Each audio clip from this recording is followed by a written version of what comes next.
देखिए, as long as BJP के पास हमारे दिए हुए टैक्सेस का पैसा है, वो मीडिया को खरीदते जाएंगे, वो इलेक्शन कमीशन को, कोर्ट्स को, पुलिस को, हर चीज को खरीदते जाएंगे, एमएलएस खरीदते जाएंगे, वो जीतते जाएंगे। एज लॉन्ग एज लोगों को समझ नहीं आता अपने परिजनों को खोने के बाद भी, वो जीतते जाएंगे। अगर 2024 में फिर से बीजेपी आती है तो इस देश का दुर्भाग्य है। मैंने जैसे आपको कहा कि हारी कोई पार्टी नहीं है, हारे हम आम लोग हैं। हारी है वो हर लड़की जिसका रेप हुआ, जिसको मारा गया, जो 2-2, 3-3 साल की बच्चियां हैं जिनका रेप हुआ, जिनको मारा गया, हारे हैं वो।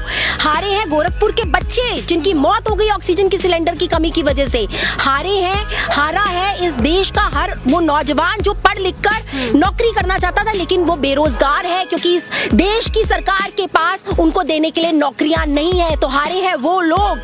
आपको लगता है कि आपने किसी बीजेपी जीत गई, आप बड़े खुशी मना रहे हो, आप ढोल बजा रहे हो कि जी हमने सपा को हरा दिया, हमने कांग्रेस को हरा दिया। असल में तो तुमने अपने आप को हरा दिया, अपने आने वाली जनरेशंस को हरा दिया है। यहाँ सिर्फ और सिर्फ नफरत पैदा होगी और नफरत से ही लोग पलेंगे। आपकी जो जनरेशन है, आपके जो बच्चे हैं, राम नाम के ऊपर एक दूसरे का कत्लेआम करेंगे और कुछ नहीं होगा। जिस तरह से मुस्लिम कंट्रीज, जो मुस्लिम बहाल कंट्रीज होती हैं, आप सऊदी लगा लीजिए या आप जहाँ पर भी सीरिया वगैरह में जिस तरह से जो कुछ भी हो रहा है, इसी तरह से आप इसको बनाने की कोशिश कर रहे हैं। एक सेक्युलर कंट्री को आप एक धर्म का राज्य बनाने की, राष्ट्र बनाने की कोशिश कर रहे हो। तो क्या लग रहा है कि जनता ने जिस तरीके का फैसला इस बार लिया है, भुगतेगी आगे चल के? बिल्कुल। आप मुझे बताइए, सफर कौन करता है? कौन सफर करता है? क्या ये पॉलिटिशियन सफर करते हैं? क्या जो ये पॉलिटिकल पार्टीज हैं जो हारी हैं, क्या वो सफर करते हैं? नहीं, सफर करता है आम इंसान। ना अखिलेश यादव की पार्टी को कोई फर्क पड़ेगा, ना मायावती को, ना कांग्रेस की पार्टी। जो आम इंसान है वो हारता है तो उसको डेफिनेटली सैडेस्ट डे ही बोला जाता है जिस दिन ऐसा होता है। और आज यही हुआ है क्योंकि पिछले 5 साल में योगी सरकार ने, बीजेपी सरकार ने सिर्फ और सिर्फ नफरत परोसी है। और अगर आज लोगों ने उस नफरत को चुना है तो आप समझ सकते हैं कि इस देश का आगे भविष्य क्या होने वाला है। यहाँ सिर्फ और सिर्फ नफरत ही जिएगी।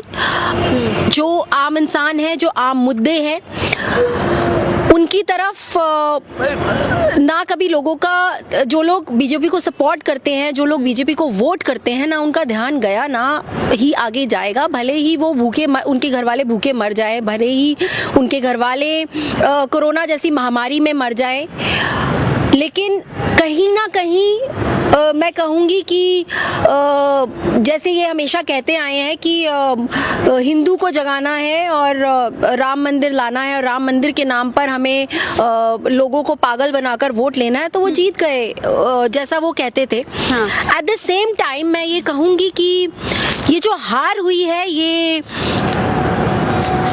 उस हर लड़की की हार हुई है जिसका रेप हुआ, जिसको मारा गया, फिर चाहे वो हाथरस है जो यूपी में था, जो यूपी में है, फिर चाहे वो उन्नाव की बेटी है वो हारी है, लखीमपुर के वो किसान हारे हैं, उनकी वो फैमिलीज हारी है जिनको बीजेपी के कार्यकर्ताओं ने मार दिया था उनके ऊपर गाड़ी चला के, हारे वो हैं, उनके घर वाले हारे हैं।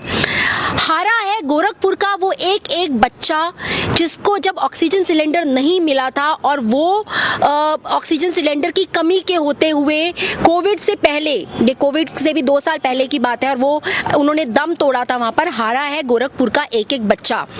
हारा है वो हर परिवार जिसने अपनों को खोया, क्योंकि यूपी में जिस वक्त ऑक्सीजन की कमी नहीं होनी चाहिए थी, जिस वक्त मेडिकल फैसिलिटीज़ की कमी नहीं होनी चाहिए थी, उस वक्त मेडिकल फैसिलिटीज़ की तो क्या कमी, बल्कि शमशान घाट में उनको जलाने तक की कमी हो गई थी। तो हारा है वो इंसान जो इस यूपी, जो योगी सरकार की लापरवाही की वजह से मर गया, इस दुनिया को छोड़ के चला गया और उनके परिजनों ने अपनों को खोया। तो हारे हैं वो लोग, हारे हैं वो लोग जो बेरोजगार हैं, हारे हैं वो लोग जिनके पास अपने बच्चों